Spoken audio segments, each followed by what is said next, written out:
Hi everyone, welcome to Jamaica Magazine. So glad you've joined us for another informative half-hour journey. Coming up, learn how we can all make our roadways safe and a look at the importance of quarantine for persons suspected of contracting COVID-19. An important message from the Ministry of Health and Wellness. What to do if you think you have been exposed or are experiencing signs and symptoms of COVID-19. Immediately call 888-1-LOVE. That's 888-663-5683. In addition, you should stay at home. Don't go to work, school, or any public place. Do not use public transport, and avoid visitors to your home. You may need to do this for up to 14 days to reduce the spread of the infection. A message from the Ministry of Health and Wellness. As the Health and Wellness Ministry prepares the country for living with COVID, we are now turning our attention to aspects of the ministry's COVID-19 recovery plan. Keep your focus this way to find out some of what constitutes the new normal.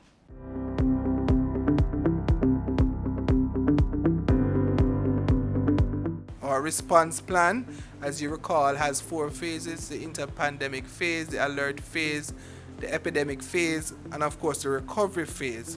But we are still in the epidemic phase.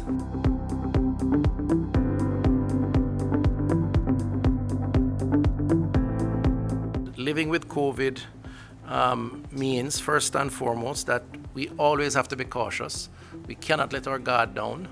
As I like to say in parochial terms, COVID's still a keep, and therefore people must not ever get complacent. Despite the successes that we have had, the fact is that as we lift restrictions, there are issues that will have to be confronted in terms of surveillance, in terms of managing the possibility of a greater risk profile.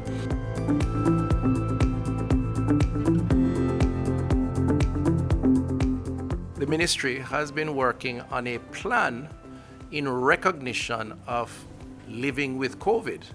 And the risks that are associated with that. There are some specific things that we have to do and are doing contained in that plan.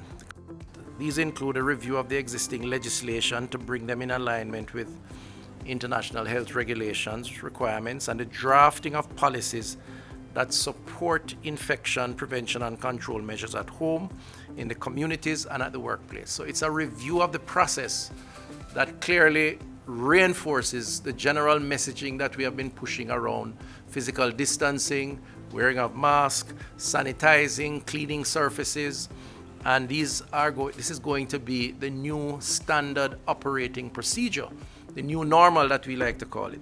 The Strategic and Human Resource Review of the Health Emergency Operations Center, EOC, we're here now at the physical space, to increase the capacity to respond to multiple and varied disasters, and the documentation of EOC procedures. Creation of some 2,208 posts for community health aides, significant addition of capacity, making existing health aid workers, community health aid workers who are temporary permanent, so they have security of tenure, adding another 1,000 to 1,200 which has started, and they are going to be the sort of army out in the community, monitoring, encouraging, teaching, motivating, handing out brochures, and bringing back information, intelligent information, as to what is happening that may represent a risk in a particular area. So targeting vulnerable groups, the old, those with comorbidities, hypertension, diabetes, helping them to go to their clinics, a range of things. These community health aides are going to be absolutely critical as we shift heavily into surveillance as opposed to just sort of testing. And surveillance will become the dominant feature of the approach. Another 500 posts for public health inspectors, again an important development, and training for contact tracers. A big part of our success has been those men and women who go out in the field to take the risk, to test people, to visit homes, and we're going to reinforce that. A review of the organizational structure of the medical officers of health in each parish, with a view to enhance the capacity to respond to emergencies, will be also an important part of that issue system. Critically also, part of the COVID plan or recovery plan from a public health perspective is the development of a national lab policy, including a system of licensing of labs and requirements for conformity to a national quality standard. So people say a lot, why we don't use the private labs to outsource testing?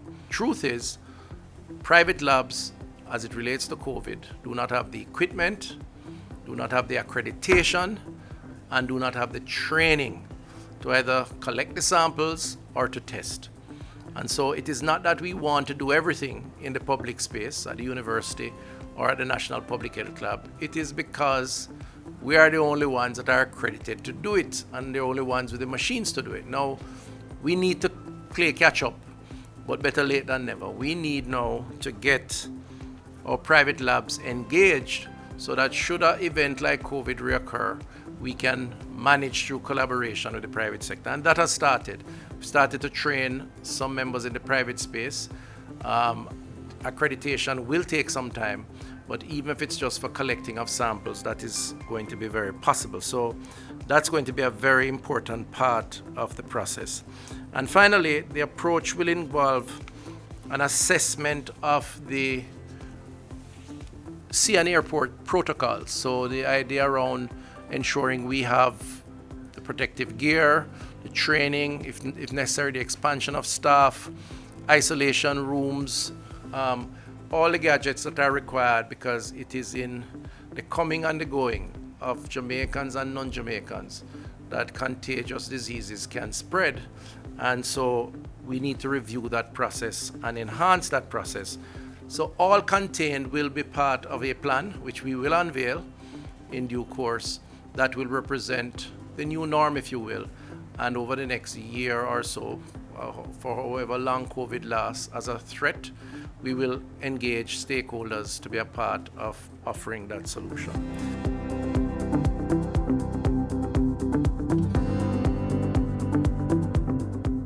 To the extent that any campaign, or frankly speaking, any activity involving multiple persons is to take place, whether it's in the church or at a bar, which is now allowed, the protocols would be very clear in the COVID period as to issues around infection prevention and control. Some of them are known, so the masks will be important.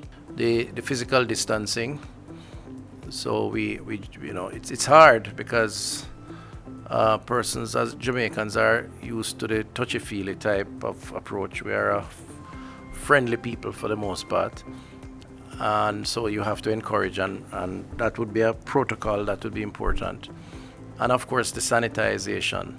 In fact, I've been visiting some institutions, whether it's a church or a school or a shop or a bar, and I'm quite impressed with the fact that a number of them have put in place makeshift sanitizing stations, if you will. They just take a bucket, they punch a hole in it, put a little pipe onto the bucket. They have some hand washing, detergent or soap, and they elevate it on a stand, and they put a little handwritten piece of paper onto the bucket and say sanitize or wash your hands. And you don't need to be sophisticated to achieve the objective. Many have done that. I have seen it, and that is something that we should encourage.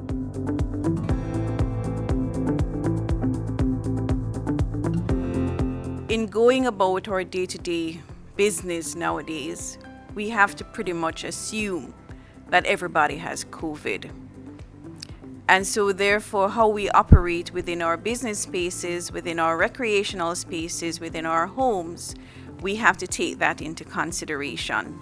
And that is what really living with COVID is about.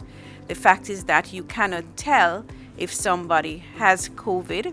You cannot tell if, they were symptomatic when they were coughing outside the door and they stepped in and they're not coughing now. You can't really tell if they were sitting at the table in front where you are now sitting and they have coughed all over or sneezed or anything and the droplets are on the table and you've touched it. So you really have to operate in a space now where you you assume that persons have COVID and you always carry out your infection prevention and control measures.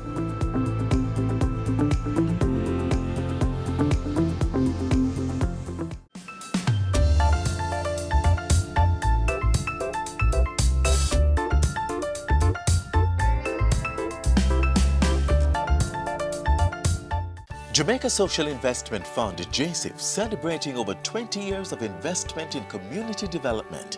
JSIF has forged relationships with international funding partners as well as private and public sector entities. Let us continue to invest to reduce vulnerabilities. Let us build our social capital and resilient infrastructures to ensure full participation in Vision 2030. JSIF, investing for community development.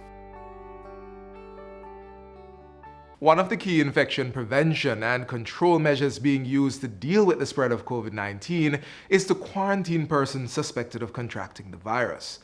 The quarantine period is usually 14 days, but why and how is this different from isolation? Watch this next feature to find out.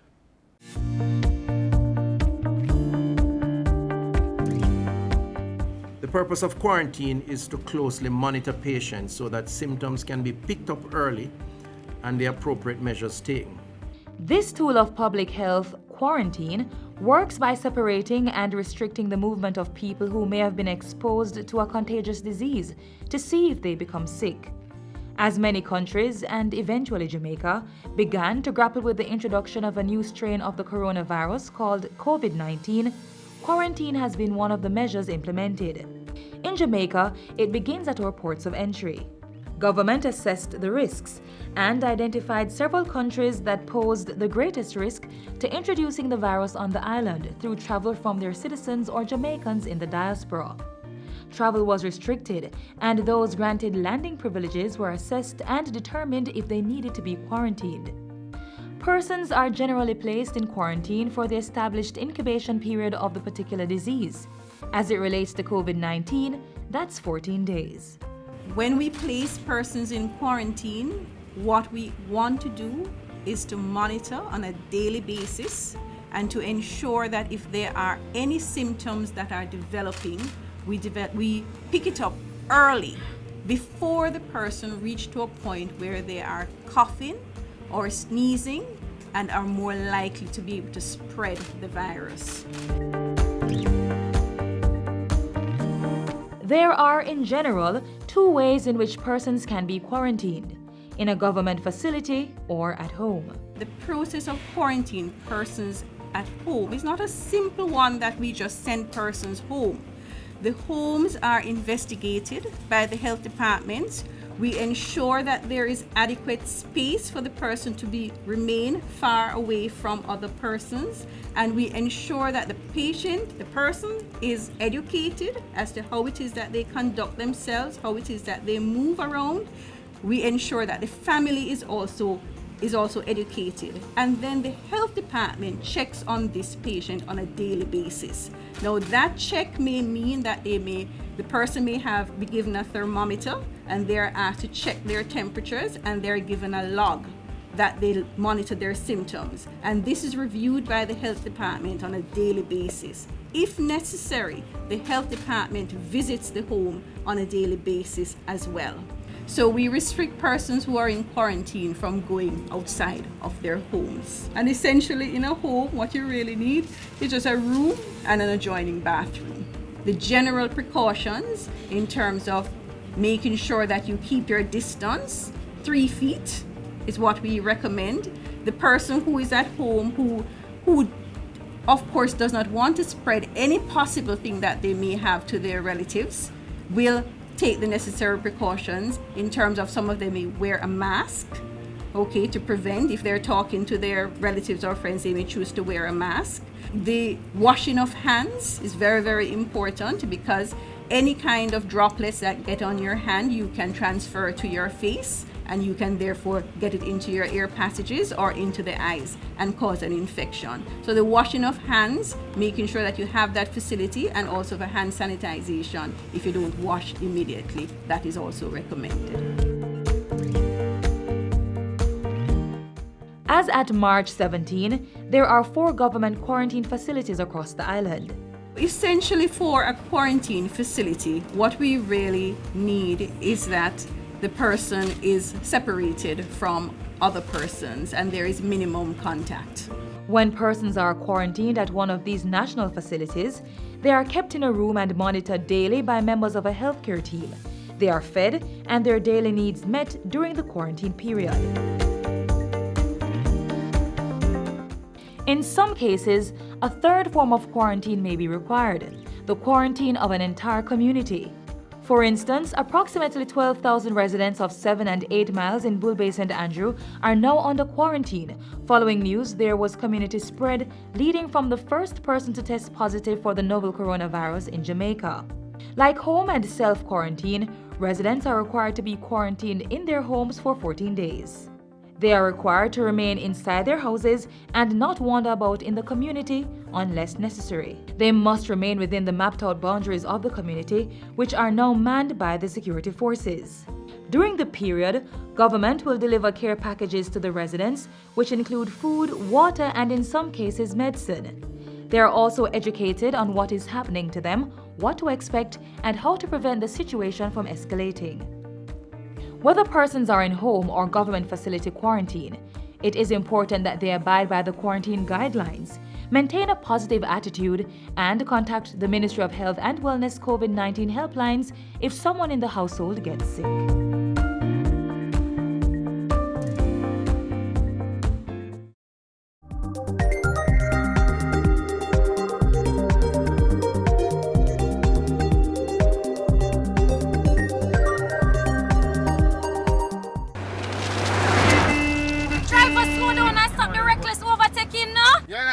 So time is money. Easy driver. Well, no minimum money and taxi driver drive so bad. Why him have to drive so hard? Me not gonna make you kill off me and me picnic them. One stop driver. Make her come off this bus. Me say stop. Me coming with you. The rest will not take chance when in the life.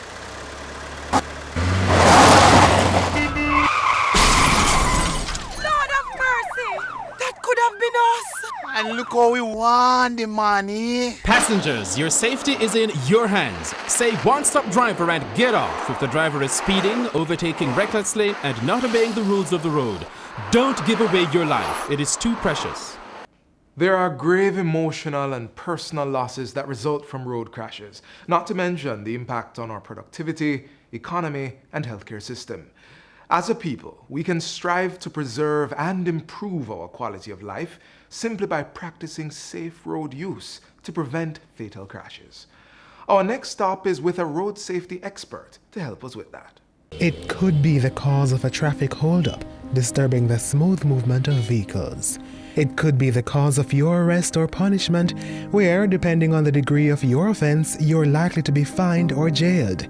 It could be the cause of your physical injury, or that passerby having one less leg to depend on. Or it could be the cause of your life or someone else's. If you're realizing the grisly pattern here, then now would be the time to practice road safety.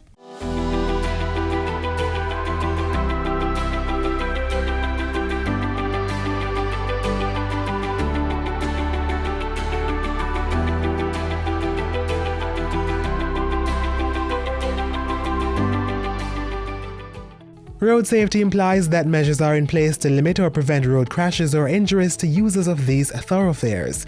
Road users include motorists, vehicle passengers, motorcyclists, and pedestrians. Measures for their safety include things like road signs, road codes, or even physical infrastructure.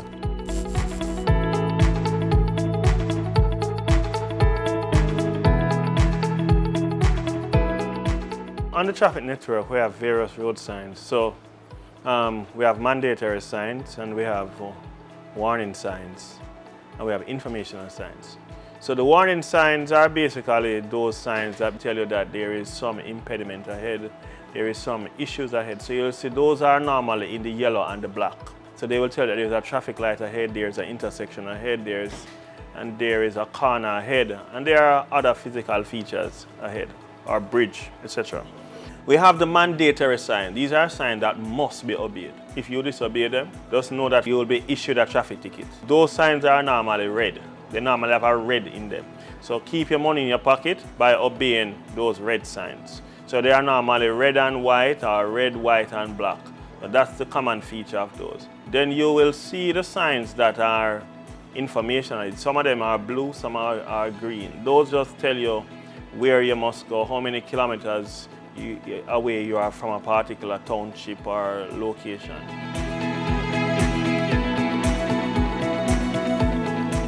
Now, after you've had a careful look at road signs as you go along, knowing and understanding the road codes becomes just as important. For us, we've seen people disobey some of those rules more than others. One of the critical road rules that we must understand is that you see the speeding thing that we love, we need to cut it out. The faster you are going, and if you are involved in a collision, the speed at which the vehicle is going, that's the speed your internal organs are going. That's scientific laws, kinetic energy. The other one, serious risk factor, is the whole matter of not wearing helmet and wearing seatbelt. We have had too many drivers and passengers of motor vehicle parachuting out of motor vehicles. Another risk factor that's out there is the whole matter of cell phone usage. Those things can be distracting, right? So we need also to minimize that as best as possible.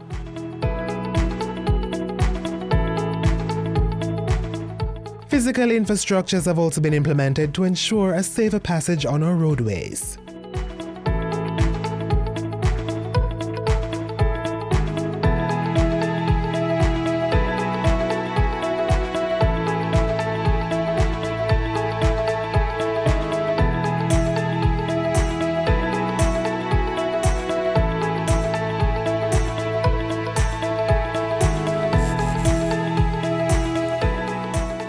Observing all these measures becomes necessary because of the severe impact that disregarding them can and have had on our nation's people.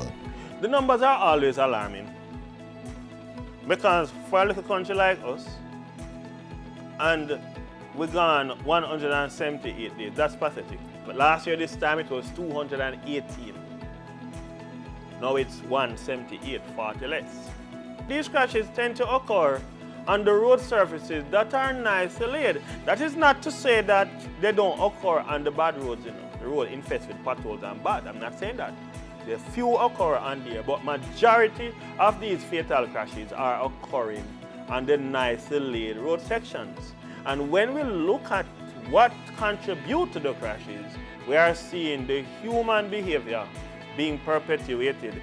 And we are losing a lot of our young people because of this situation. Must wear our seatbelt, wear our helmet. We have seen over 178 people dead already. Many were not wearing their protective gear. We know that. So we need to reduce those risk factors. We have been giving away our lives on the road, giving it away. 54 motorcyclists dead, all males. Many of whom have their family members who they are living for. COVID-19 has caused us to recognize the importance of following rules and regulations in order to try to keep ourselves safe. Because of COVID-19, the spiral of crashes that we were expecting to occur at night, it has reduced dramatically. But what we have seen is that there is still cause for concern because in the day, COVID-19 has not caused drivers to be more careful as they drive on the road. Let us use that same impetus and spirit of wanting to live through Corona to wanting to live as we drive on the road and not put ourselves at risk and not put other people at risk. Let us try to be each other's keeper in this season. So, while on the road, let's help to protect her life, his life, their lives, and our lives.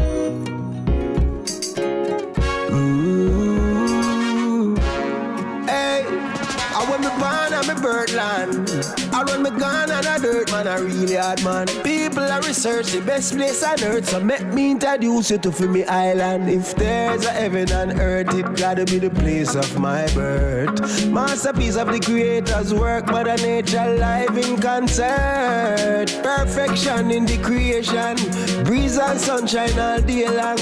Healing places for every situation. From your forward you have to stay long. Paradise, Jamaica paradise. Me have to jump and rejoice. The way the river water nice, yeah. Nowhere else you not get breeze like these. A precious gem upon the Caribbean seas. Paradise, Jamaica paradise. Jamaica paradise. Jamaica paradise, yeah. We have the purest springs and the purest fountains. Now ask you go hike Blue Mountain. Jah blessings are flow upon we. 14 parishes and counting. The jelly water, sugar cane. Ask you to kunu our piece of pudding. Reggae it till you feel no pain. So book your next flight, man, and explain to paradise. Jamaica paradise. Me have to jump and rejoice. The way the river water nice, yeah. Nowhere else you not get breeze like these. A precious gem upon the Caribbean seas. Paradise, Jamaica paradise. Jamaica paradise. Jamaica paradise, yeah.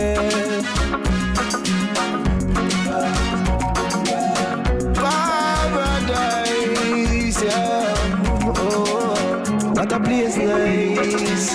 Anyway you circle from the city to the coast. Natural vibration from the pillar to the post. I can't salvage breadfruit, fry or roast. With the white rum, how we toast on a paradise. Leader we no follower. Them say we little but we talawa. Put the black, gold, green pan the camera. If I not heaven, this tell me our paradise. Jamaica paradise. Me have to jump and rejoice. The way the river water nice, yeah. Nowhere else you not get breeze like these. A precious gem upon the Caribbean seas. Paradise, Jamaica paradise. Jamaica paradise. Jamaica paradise, yeah.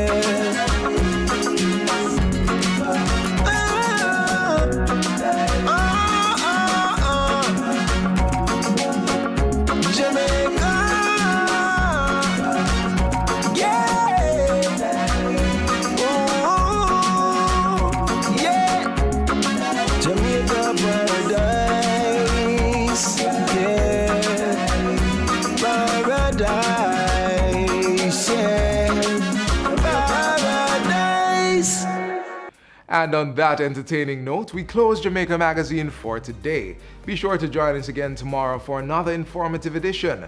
Until then, continue to watch these and other programs by logging on to our website, jis.gov.jm, or subscribing to our YouTube channel. You may also find us on all the major social media platforms and through our mobile app that's Android and iOS compatible. On behalf of the entire production team, I'm Theodore Henry, urging you to stay COVID-19 free. This has been a production of the Jamaica Information Service, the voice of Jamaica.